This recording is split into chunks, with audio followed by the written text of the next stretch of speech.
Well, I think we learned what all three of our pitchers' kind of roles, what they did well, who can come off the bench, who needs to start, who needs, who can get you that last clutch out, who is better when there's nobody on base. I mean, I think we learned all of that during the season by pitching our really, Anna and Michelle. Anna just took on a little more of a crucial role during the middle part of the season, especially during conference. But we still we'll probably throw Jana at least a time or two this weekend, and I know you'll see Melanie Goff throw. So you're going to see our pitching staff, as I believed it would be the very first day of the year, is still going to be one of our strengths, and it's going to be what allows us to mix it up against some of these opponents that we've seen. Rather than throw one pitcher a game, now we can throw 2 or 3 at them in the same game.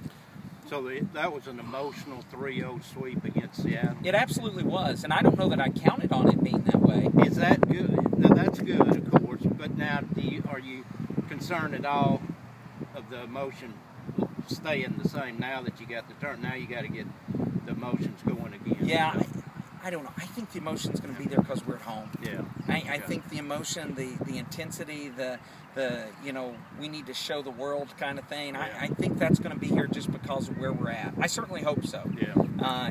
Had we not swept 3-0, I probably would have been burning all the old stats, talking about how we needed to start a new season. Yeah. But you kind of go with what you need to go with, and I feel like we're riding a wave. I want to keep on riding it.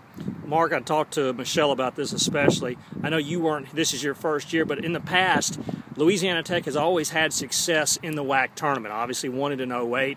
They've won a couple of games each of the last few years. Do you think, especially with 6 seniors on the team, that can carry over? I do. I think, I made a comment to you, I think, early on of how our girls were not afraid of anybody. Hawaii, Fresno. I mean, teams that sometimes would strike fear into the heart of other opponents. And our girls were like, oh, Fresno tournament? No problem. We'll just score 17 runs, make sure we win the game.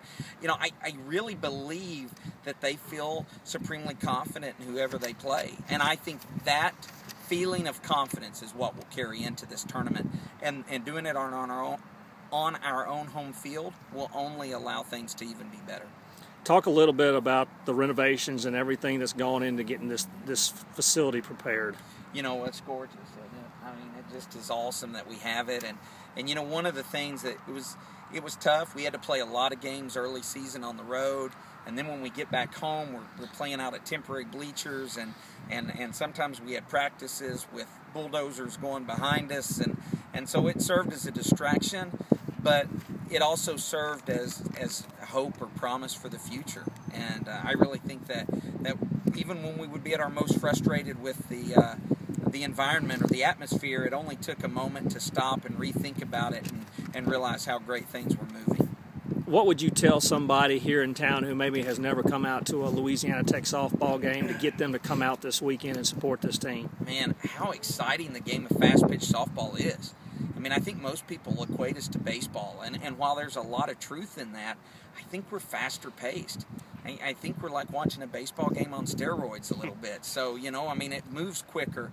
It's got the same principles, the same environment, but yet that energy, the emotion, the guys stand around and they walk slowly out, they adjust themselves, they go back, and our girls are cheering, they're clapping, they're energized. I mean, you can just feel the electricity in the air when you're at a women's fast pitch softball game, and I would encourage anybody to come out and experience it if they haven't.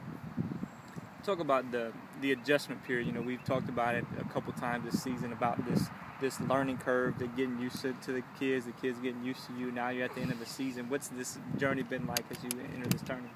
Well, it's funny. It's a roller coaster, right? I mean, it's what it is. I mean, every ride. But I think, you can be on a merry-go-round. It goes round and round and round. But that roller coaster, it's got those hills and turns and drops, and it takes your breath away at times, and it's exhilarating, and then at the other times it's frustrating, So, but that's what it's about.